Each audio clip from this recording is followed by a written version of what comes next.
এবার ডক্টর উৎপল জানা, উনি প্রেসিডেন্ট AY ওয়েস্ট বেঙ্গল, উনি কিছু করবেন।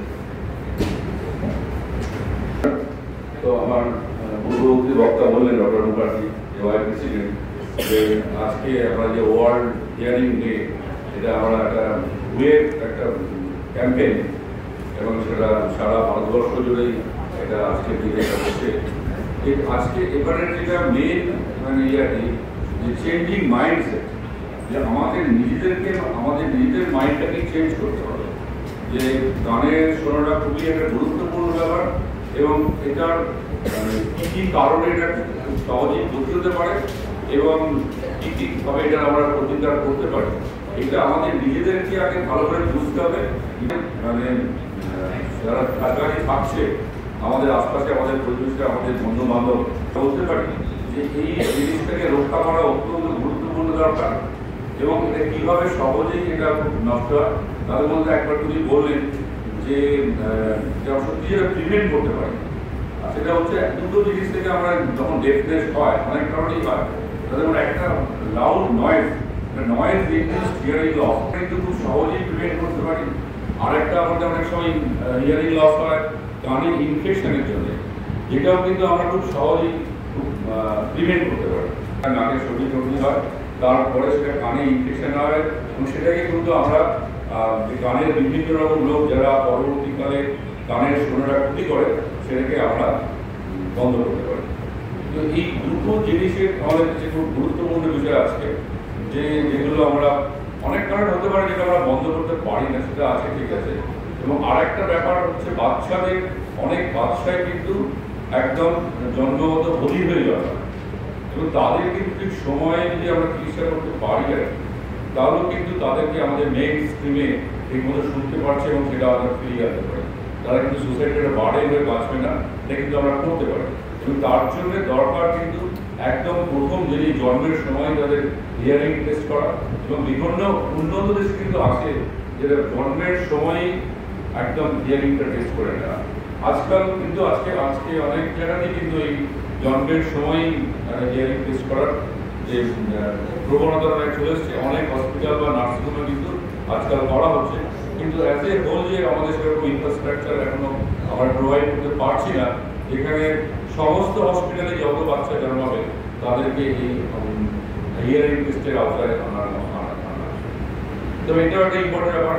এছাড়া আজকাল তো সবসময় আমাদের একটা অনলাইনে যে ক্লাসের প্রবণতা শুরু হয়েছে, যেখানে আমরা তো বাধ্য হচ্ছে আমার নিজেদের বাচ্চাদের, ছেলেদেরকে তাদেরকে মোবাইলে সবসময় শোনানো।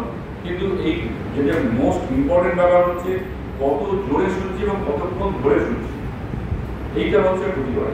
যদি খুব জোরে শুনি, সেটা কিন্তু এক সেকেন্ডের জন্য একটা বোম মারে আমাদের কানের কাছে, আমাদের কানটা পার্মানেন্ট ড্যামেজ হতে পারে। আবার যদি খুব অল্প ভাবে আমরা শুনছি, খুব ধরে না একটা 50-60 ডেসিবেল, কিন্তু এটা যদি আমরা সারাদিন 24 ঘন্টা এরকম শুনতে পারি, তাহলেও কিন্তু ক্ষতি করতে পারে। এই দুটো জিনিস খুব ইম্পর্টেন্ট, কত জোরে শুনছি এবং কতক্ষণ ধরে শুনছি। যদি অনেকক্ষণ ধরে আমাদের ক্লাস করতে হয়, সেক্ষেত্রে আমাদের উচিত হবে যে মাঝে মাঝে আমাদের কানকে বিশ্রাম, ঠিক আছে, আমরা 8 ঘন্টা পরে আমরা 5-10 মিনিটের বিশ্রাম নিলাম, কোনো শুনলাম না, তারপরে আওয়াজ শুনলাম, এবং যতটা মিনিমাম করা যায় আর কি, সেই আওয়াজটা আমাদের শোনা। ওটা আমাদের এবছরে যেটা যে আমাদের নিজেদেরকে খুব ভালোভাবে শিক্ষিত করতে হবে, আমাদেরকে নিজেদেরকে জানতে হবে, এবং হিয়ারিংটার ইম্পর্টেন্স কি, হিয়ারিং নিজের ক্ষতি হচ্ছে সেরকম না, এটা কিন্তু একটা সোশ্যাল ক্ষতি হচ্ছে। আমি শুনছি না আমি কমিউনিকেশন করতে পারছি না, আমার পাশে যে কথা বলতে যাচ্ছে তার অসুবিধা হচ্ছে, সে আমার উপর একটা বিরক্ত হয়ে যাচ্ছে, আমি একটা সোসাইটি থেকে একটা বিচ্ছিন্ন হয়ে পড়ছি। এইটা কিন্তু একটা সোসাইটির একটা প্রবলেম। আমাদের বাড়িতে যখন কোনো একটা ডেফ পার্সন থাকে, ডেফ পার্সনের কোনো অসুবিধা সেটা হচ্ছে বুঝতে পারে না, কিন্তু বাড়ির সবার লোকের অসুবিধা হয়, তার সাথে জোরে জোরে কত জোরে কথা বলতে হয়, তাদের সবার কিন্তু প্রবলেম হয় কমিউনিকেট করতে গিয়ে।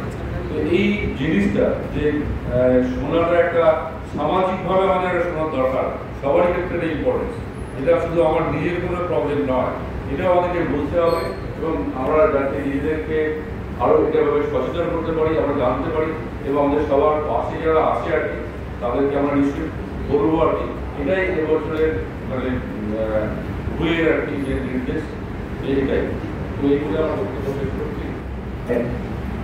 এবছরে যে 3 March world hearing day, WHO এর থিম, তার মেইন ইয়ে হচ্ছে আমাদের যে হিয়ারিং সেটা প্রিভেনশন এবং অ্যাওয়ারনেস ক্যাম্পেইন, মানে জনগণের মধ্যে মূলত যেটা নয়েজ ইন্ডিউসের, যেটা ডক্টর মুখার্জি অলরেডি বলেছেন, যে আমরা যদি সাউন্ড যে ইয়ার প্লাস হেডফোন ইউজ করি, আমরা যদি 40 to 60 ইউজ করি, ওইটাতে ডেসিবেল যে হিয়ারিং এর সেটা ইউজ করতে পারি অনেকক্ষণ, কিন্তু 80 ডেসিবেল যদি যে হিয়ারিং লাউড সাউন্ডে যদি আমরা ইউজ করি, উইকে WHO রেকমেন্ডেশন হচ্ছে 8 ঘন্টার উইকে 8 ঘন্টার 40 আওয়ার্সের বেশি সেটা ইউজ করা যাবে না, তাহলে কিন্তু হিয়ারিং লস হবে এবং সেটা কি ধরনের, সেটা হচ্ছে পারমানেন্ট।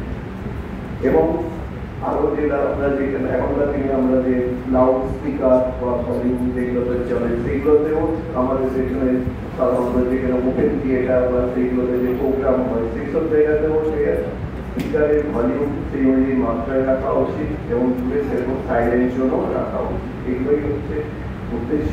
এবং যে অ্যাওয়ারনেস আমরা যে তৈরি করতে চাইছি, যে জনগণের মধ্যে যে আমরা ইয়ার প্লাগ ভলিউম অনেকেই ইউজ করে, রাস্তায়, ট্রেনে, বাসে সবাই ইউজ করে, কিন্তু কেউই জানে না যে এটাই কি হতে চলেছে।